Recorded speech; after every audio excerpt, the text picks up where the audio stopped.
Family game night went too far when my brother dared everyone to name my biggest failure. The words came out of his mouth like a toast, like he was doing me a favor by making it fun.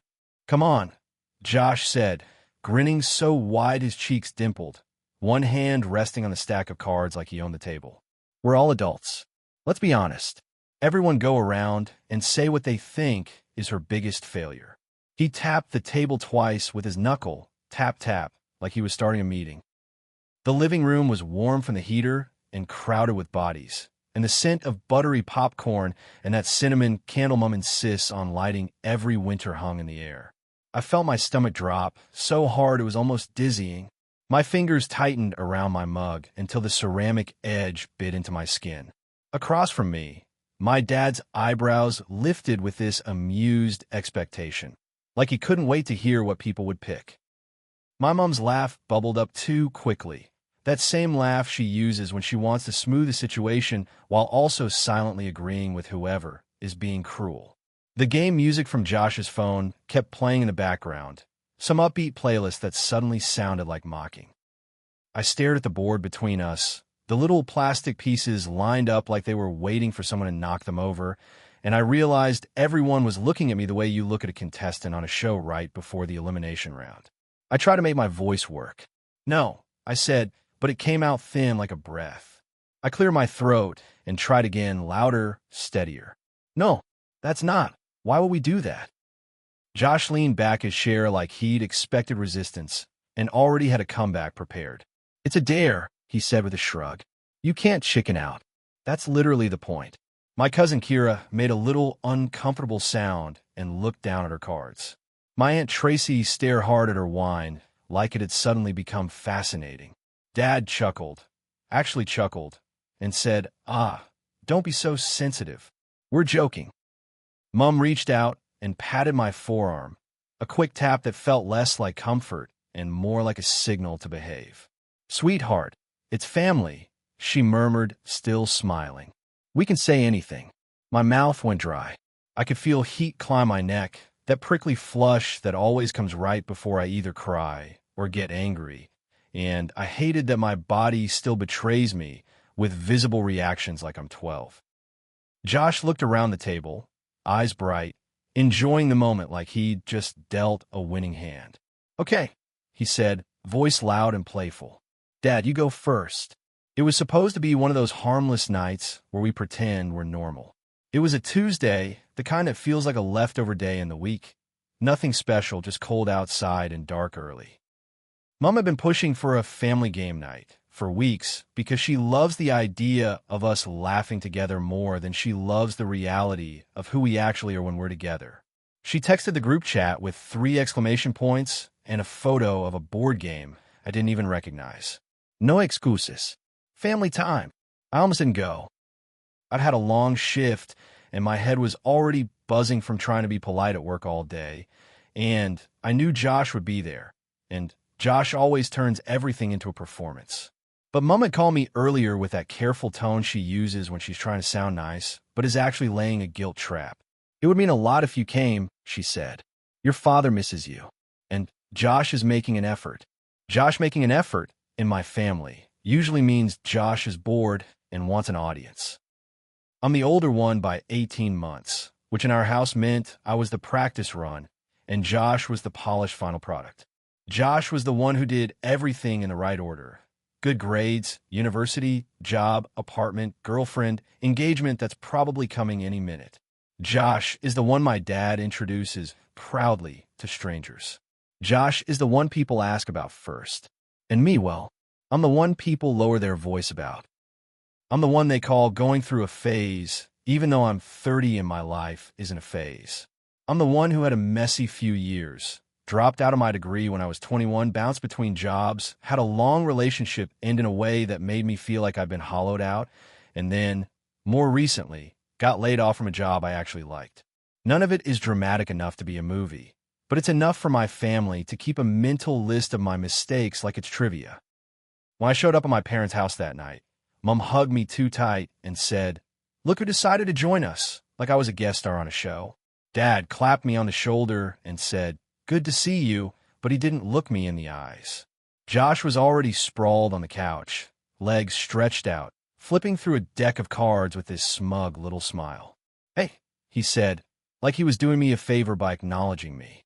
Then he held up the box of a party game he'd brought. "I upgraded us," he announced. "No more boring Monopoly. We're doing something actually fun."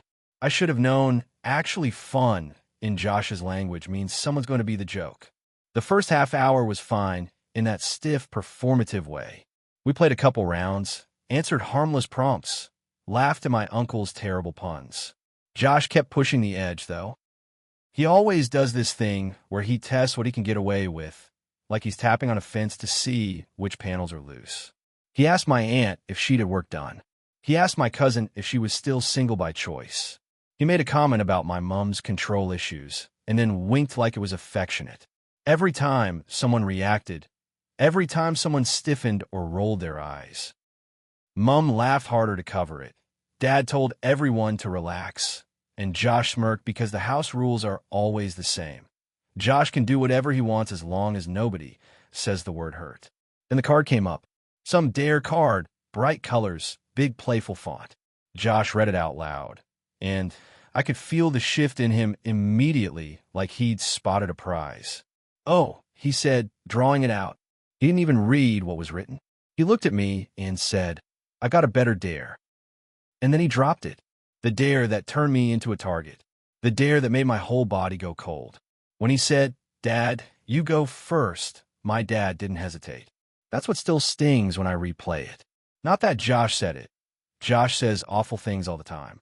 It's that my dad jumped in like it was a normal game. Dad leaned forward, elbows on knees, amused like he was about to tell a funny story. "All right," he said, smiling. "Her biggest failure," he paused dramatically. Everyone watched him. I felt my heart thudding in my throat. I wanted to interrupt. I wanted to stand up and leave. But my legs were heavy, and I could feel Mom's eyes on me like warning lights. Dad snapped his fingers. "The degree," he said, like it was obvious. "Dropping out." That was a big one. There was a beat of silence, and then Josh barked a laugh, delighted. "Oof," he said. "Starting strong." Mom made a little noise like she wanted to soften it. "Oh, honey," she said to me. "Your father didn't mean." But Dad was still smiling. "It's true," he said, shrugging. "If you'd finished, who knows? You might have had a career by now." I felt something sharp behind my ribs, like my lungs had been scraped. My mouth opened and nothing came out. I wasn't even embarrassed yet. I was stunned, because there was no care in it. No pause. No awareness that he was talking about my life like it was a bad investment. Josh pointed at Mom. "Your turn," he said, practically vibrating with excitement. Mom laughed nervously. "This is silly," she said, but she didn't stop it. She never stops it. She just pretends she doesn't have the power to. "If we're doing this," Mom said, still smiling, "I'd say the way you react to things." She looked at me like she was offering a gentle truth. "You let emotions take over. It makes things harder." "You mean when I'm hurt?" I said quietly. Mom's smile twitched. "No, sweetheart. Just you take things personally." Josh leaned in. "Yes," he said, clapping once. "That's a good one. Okay, Kira." Kira looked like she wanted to disappear. "I don't," she started. Josh cut in, teasing. "Nope. Rules. Say it." Kira swallowed. "I mean, I don't think you're a failure," she said quickly, eyes on me, apologetic. "But if I have to, maybe staying with that guy for so long? Because he was awful to you." For a second, something in me softened because that was the first thing anyone had said that sounded remotely like concern instead of judgment.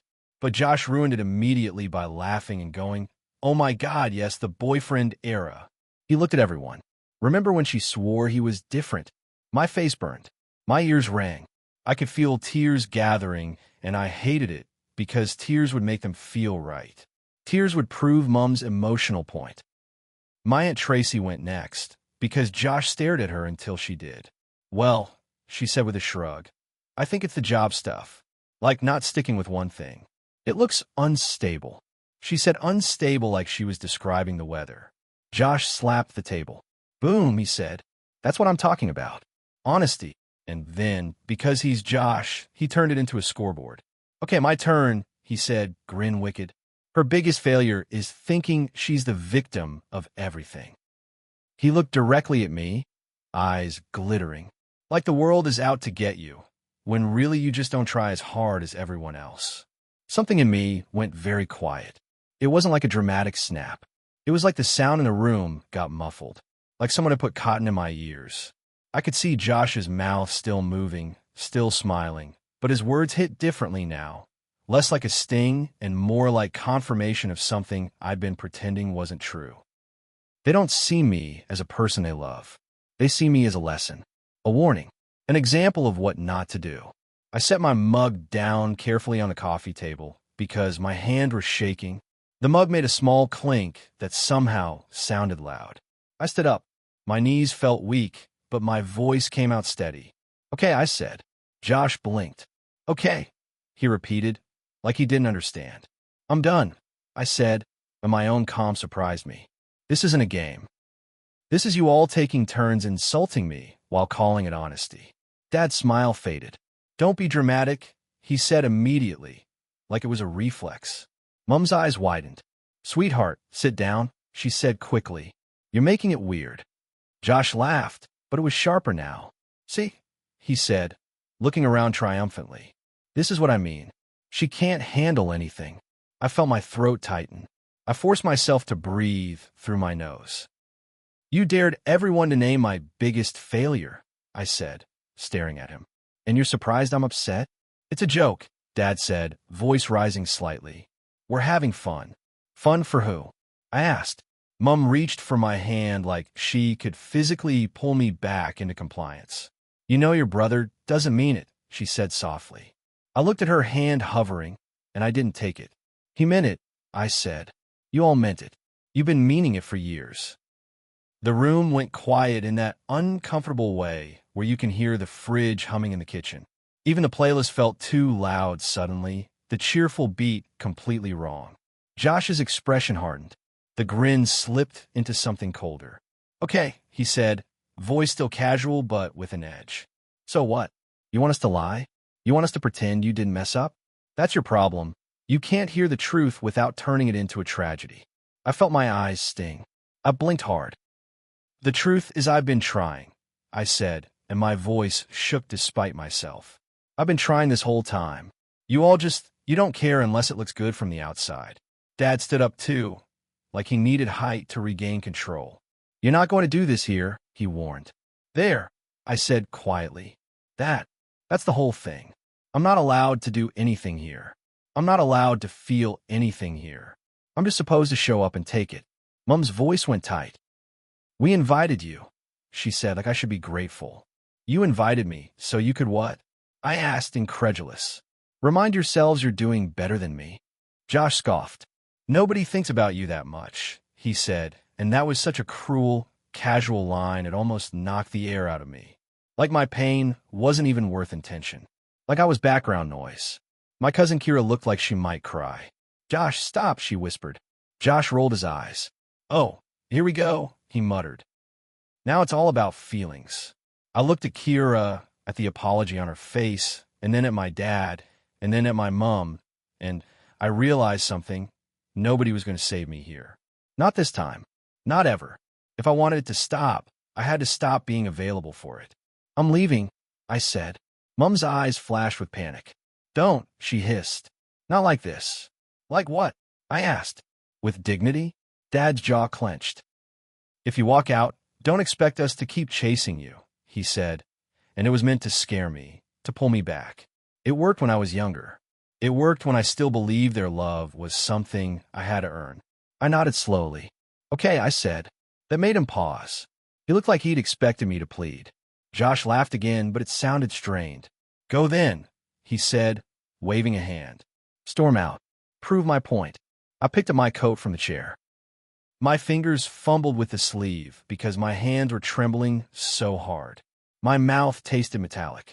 My throat burned like I'd swallowed smoke. As I headed toward the front door, Mom followed me, lowering her voice like she was negotiating with a bomb.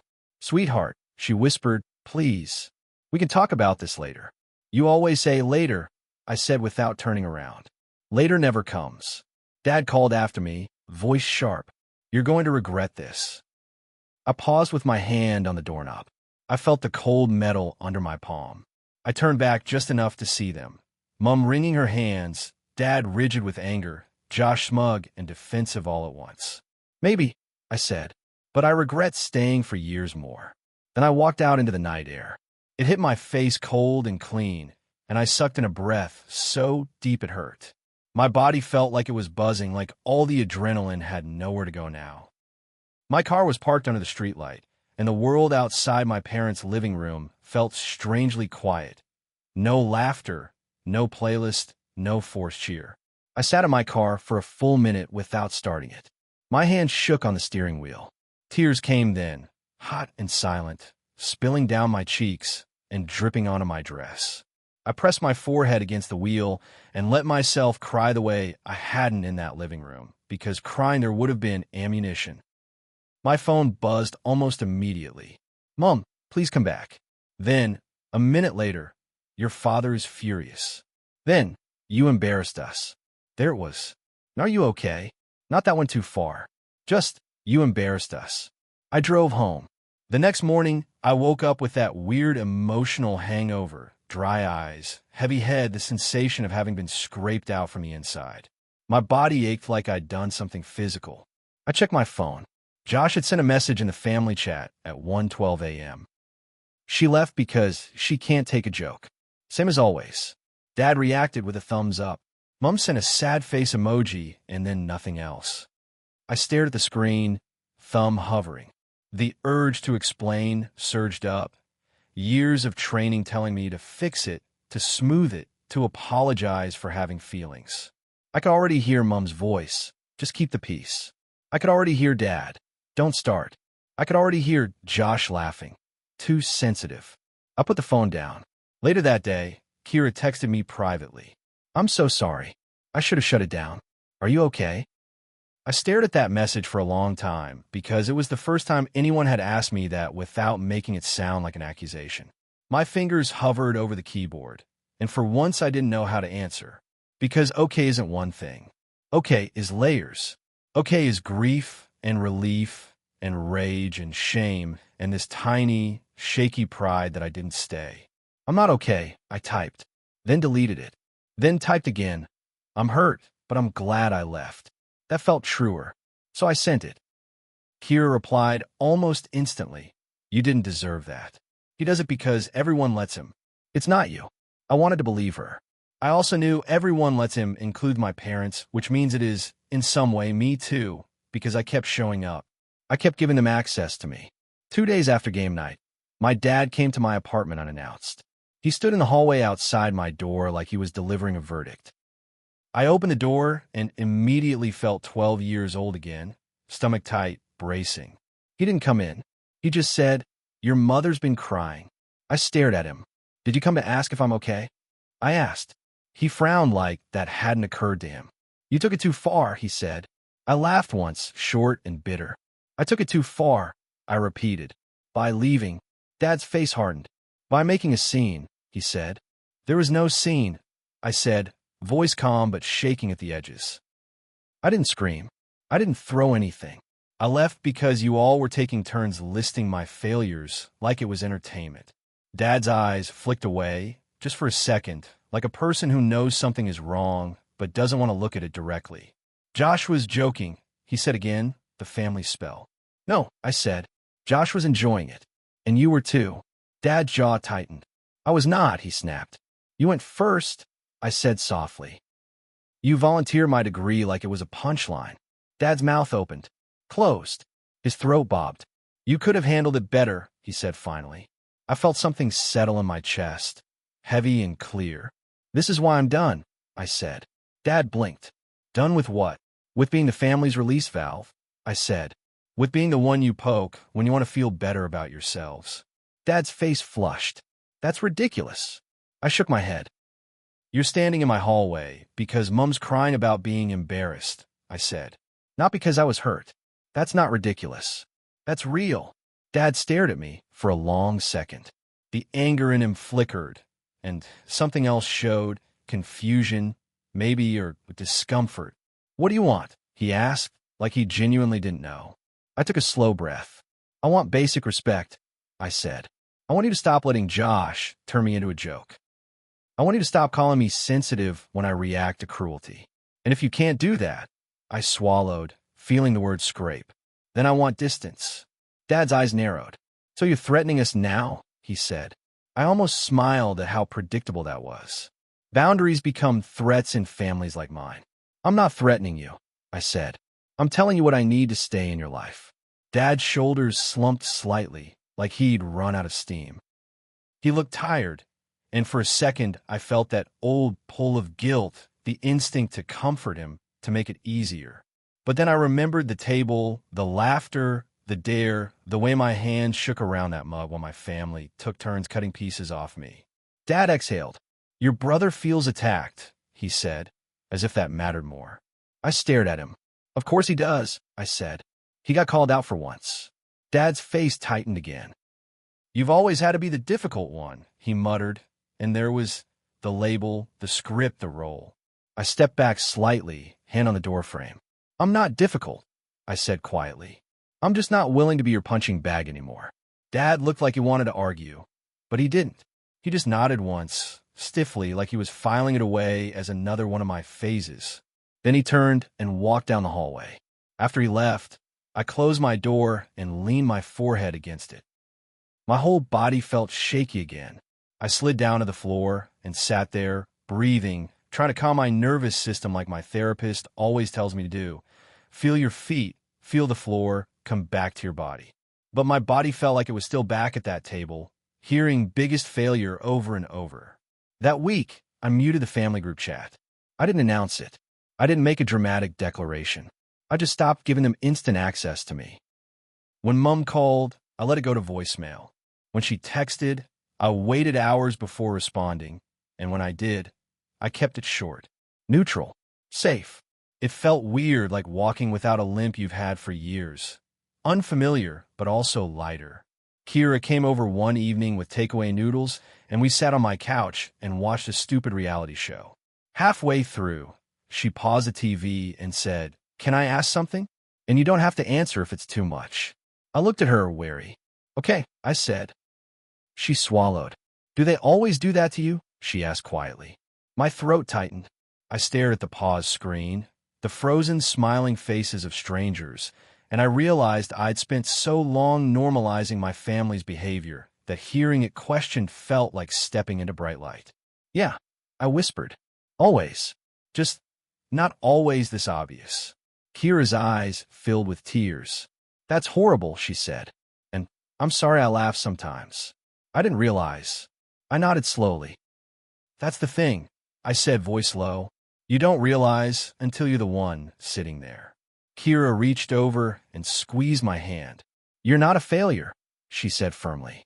"You're just not their version of success." I laughed softly, not happy. "Their version of success is being Josh," I said. Kira grimaced. "Josh is not even," she started, then stopped.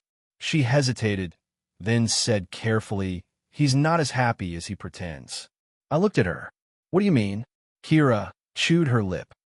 "I shouldn't gossip," she said, then exhaled.